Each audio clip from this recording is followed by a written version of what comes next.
वो स्कूल से भी 700 चाहती थी और वो आज कतल भी 700 चाहती है और किसी जिला भी 700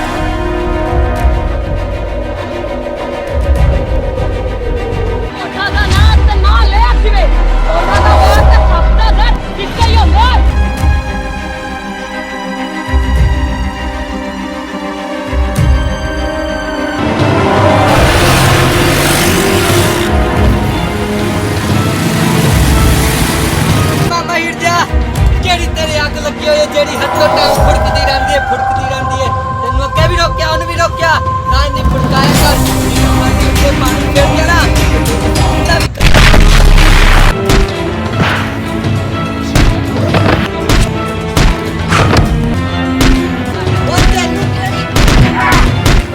रोड नहीं छतरी मार दे पता नहीं बाली जट करता हाल वे नूरा दी परेशानी है चेला खैर करे डांडा वदा जा जा ते डांडा वदा ला खैर करे ये कहीं भी बच्चे मेरे ढूंढने के वे नूरा खलाओ क्या ठीक है वे वाह नूरा मारिया वे वाह हाल वे नूरा क्या ठीक है वे मैं जान करता गुआडे में पानी लागन वे क्या मारे मेरे प्राण मेरे वाह हाल वे Walura! Walura! Wakalawan terbalik sisi. Ada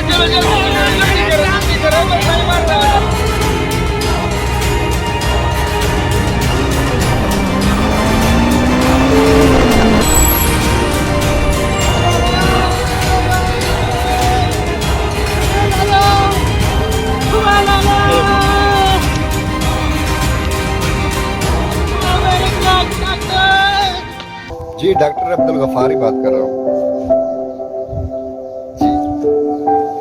देखिए सर, मुझे पहले वार्निंग कॉल आ चुकी है कि नूरा ओड का इलाज बिल्कुल भी नहीं करना।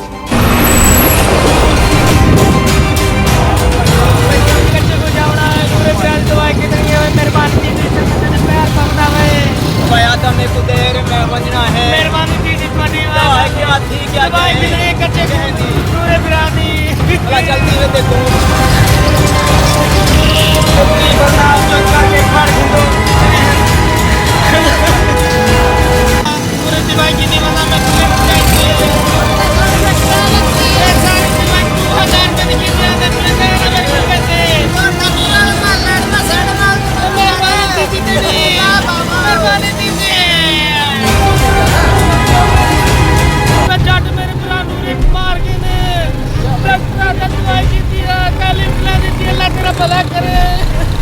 अस्सलामुअलैकुम फादर जी, और कैसे हो?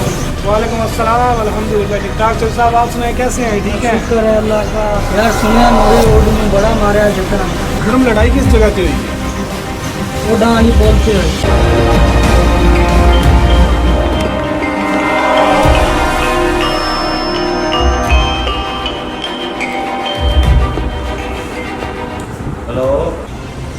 जी। और बादशाह भाई अपने नूरे उर्दा जट्टा ने बहुत बुरा मारता